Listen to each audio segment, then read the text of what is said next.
perempuan tersebut menoleh ke arah Mas Tahu. Alangkah terkejutnya Mas Tahu melihat wajah perempuan tersebut dengan wajah rata berwarna putih.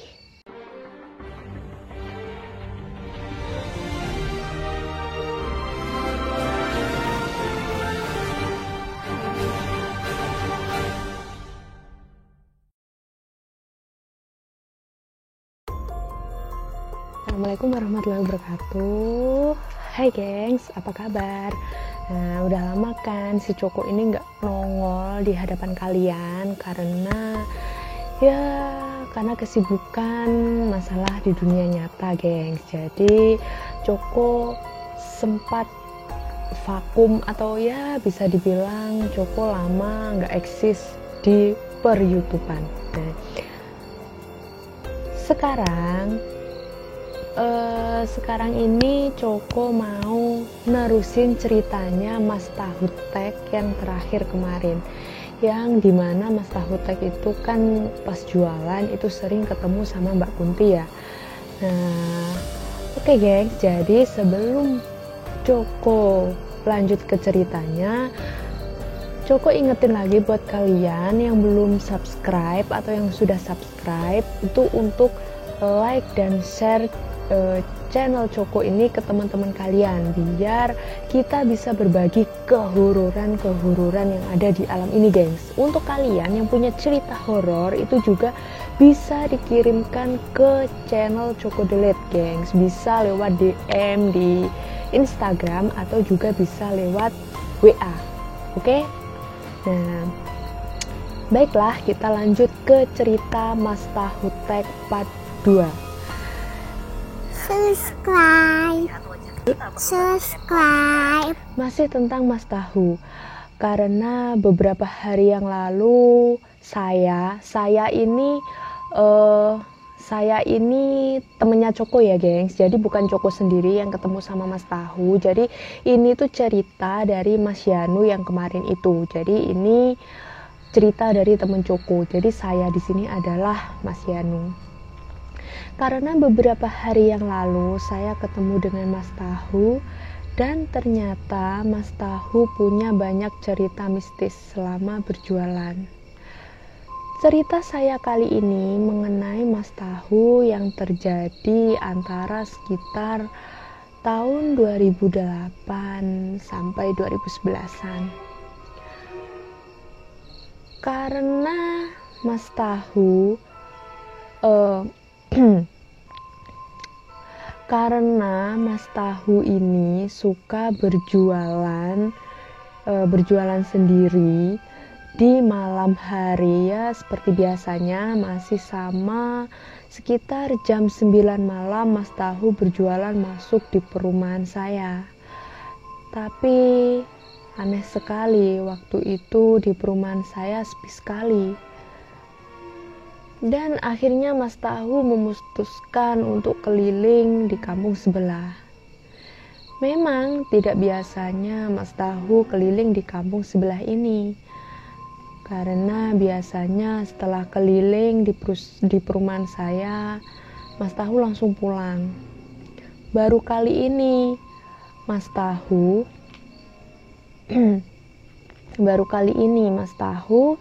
berangkat keliling di kampung sebelah. Saat berangkat keliling di kampung sebelah aman-aman saja, tidak ada hal aneh.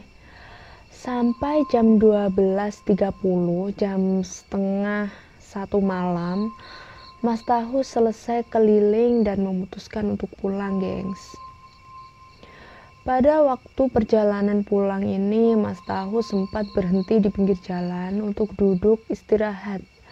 Karena pada waktu itu Mas Tahu masih menggunakan gerobak dorong. Mungkin karena lelah, dia istirahat dulu gengs, sambil menyalakan rokok dan melihat jalan yang sudah begitu sepi. Mas Tahu dalam hati mengatakan, seandainya perjalanan pulang ini ada temennya, pasti enak. Ada yang diajak ngobrol, gak sepi sendirian kayak gini. Batin Mas Tahu. Baru selesai bicara dalam hati seperti itu, saat Mas Tahu lihat ke arah utara. Memang perjalanan pulang Mas Tahu ke arah utara. Mas Tahu melihat ada orang yang sedang berjalan ke arah utara. Tanpa pikir panjang, Mas Tahu langsung berdiri dan mendorong gerobaknya dengan maksud untuk berjalan menghampiri orang tersebut. Dan bisa dijadikan teman seperjalanan pulang. Saat Mas Tahu berjalan mendekati orang tersebut, terlihat dari belakang kalau orang tersebut bersosok perempuan dengan rambut terurai. Mas Tahu sempat curiga, kok di tengah malam gini ada perempuan yang berjalan sendirian?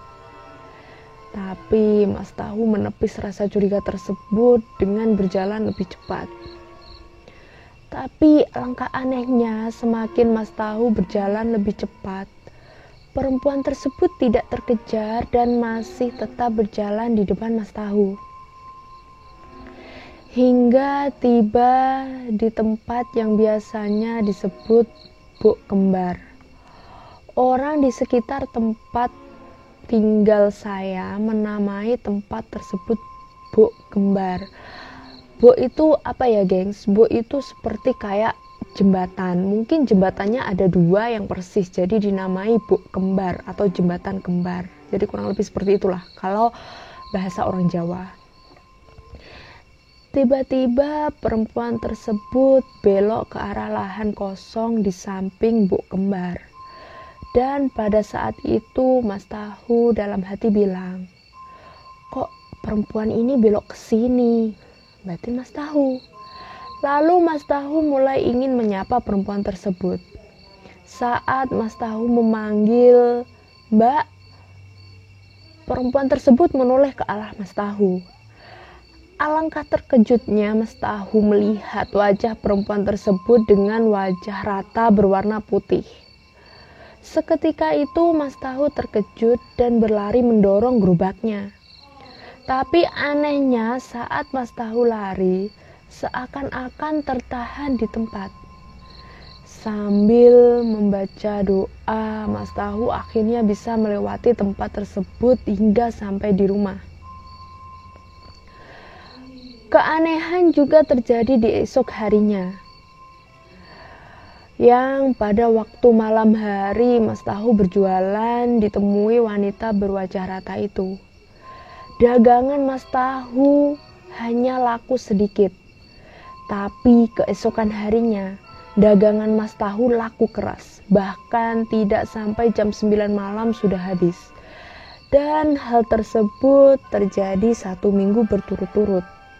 Nah, jadi gengs, kalau menurut cerita ini, itu setelah Mas Tahu ditemui sosok wanita itu dagangannya laku keras. Tapi Allahu alam ya, ini tuh hanya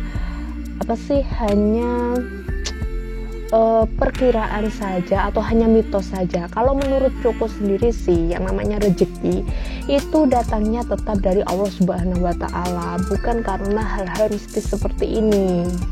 Oke gengs, jadi cerita Mas Tahu yang part 2 ini sampai di sini dulu. Nanti mungkin setelah yang nonton channel ini atau yang nonton cerita Mas Tahu part 2 ini mungkin lebih dari 100, 200, 300 atau sekian, itu akan Coko lanjutin ke cerita Mas Tahu part 3. Jadi semoga Coko tetap diberi kesehatan, kalian juga tetap diberi kesehatan, sehingga kita bisa berjumpa kembali dalam channel Coko Delete.